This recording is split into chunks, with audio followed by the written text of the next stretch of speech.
Thank you so much for watching Landumc Goes There. Please subscribe and hit the like button and the bell notification button. Wagon Train is an American Western series that aired for 8 seasons. First on NBC from 1957 to 1962, and then on ABC from 62 to 65. It quickly became #1 in the Nielsen ratings. The show initially starred film actor Ward Bond as the wagon master, although he was replaced after his death in 1960 by John McIntire, and also Robert Horton as the scout, who was eventually replaced by the similar-looking Robert Fuller. All this when Horton opted to leave the series. The TV show was inspired by the 1950 film Wagon Master and its early 1930 widescreen film The Big Trail. Both of these featured Ward Bond, and this production influenced the development of Star Trek, which was actually pitched as a wagon train to the stars.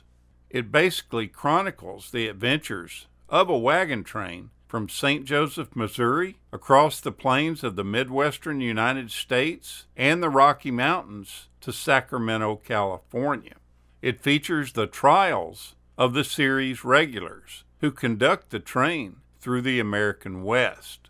The episodes revolve around the stories of guest characters, portraying members of the massive wagon train or ones that are encountered by it. This guest star list is mammoth, and it's everybody that you can imagine. Big names and little names that went on to become big names. People like Ernest Borgnine, I think he was in the very first episode. Betty Davis, Jane Wyman, Ronald Reagan, Lee Marvin, Joseph Cotton, and that's just a few. The episode titles routinely emphasize the guest characters.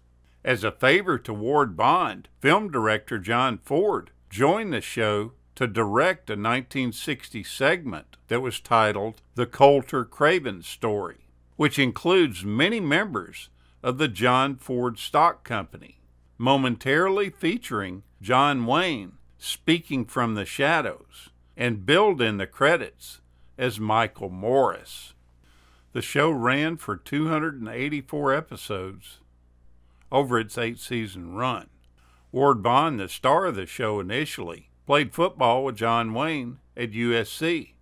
Wayne was then known as Marion Morrison, and Wayne eventually left the USC Trojans because he ended up breaking his collarbone in a body surfing accident. Bond went on to play on the school's first national championship team, that 1928 squad.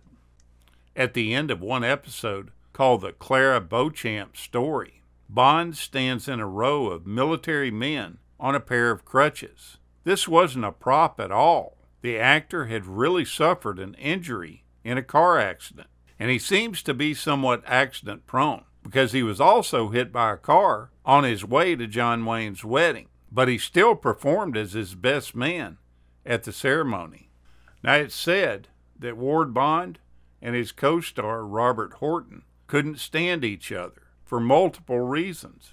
Supposedly, one of the reasons for the alleged feud was that Bond was jealous of Horton because Horton received more fan mail than he did. It's also said that Bond spread rumors regarding Horton's sexuality, which further heightened the feud. It is believed that they put all this behind them shortly before Bond's death. One of the last acting appearances that you'll see Ronald Reagan make was on this show.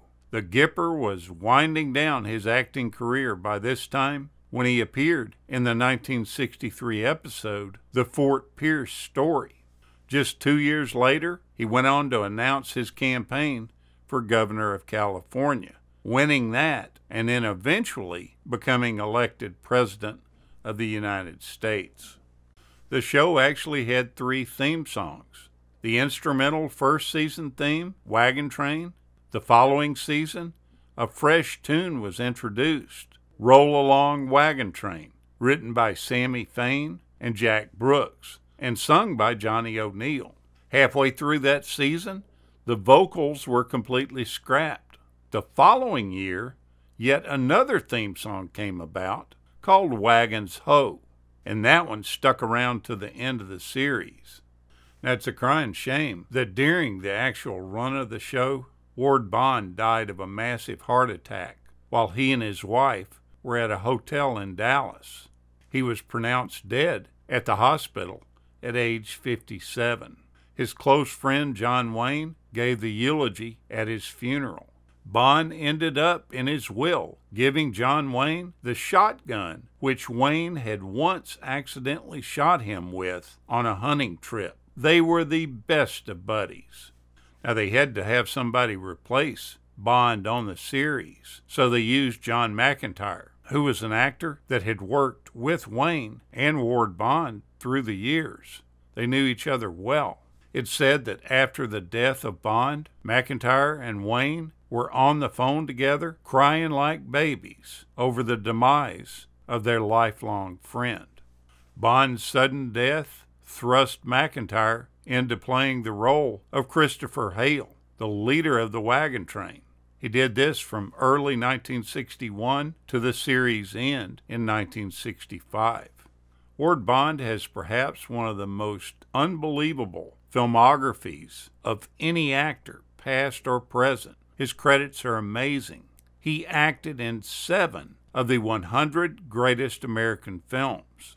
He was in It Happened One Night from 1934, Bringing Up Baby from 1938, Gone with the Wind in 1939, The Grapes of Wrath from 1940, The Maltese Falcon from 41, It's a Wonderful Life from 46, and then the famous The Searchers with his buddy John Wayne from 1956. Throughout the first season, Charlie Wooster, played by Frank McGrath, is said to have considerable medical knowledge, with Major Adams saying repeatedly that he may not look like much, but he knows a lot about doctoring. In subsequent seasons, this idea was completely dropped, and Wooster's character showed little knowledge at all that related to medical care. His character as the cook is one of only 2 regulars to last the entire length of the series.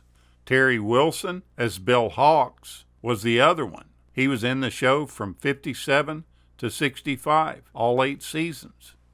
You have to go back and look at this great show from the late 50s, early 60s. It's well acted, well shot, and you'll see a plethora of people you recognize. Thank you so much for watching, and we'll continue to chase the classics.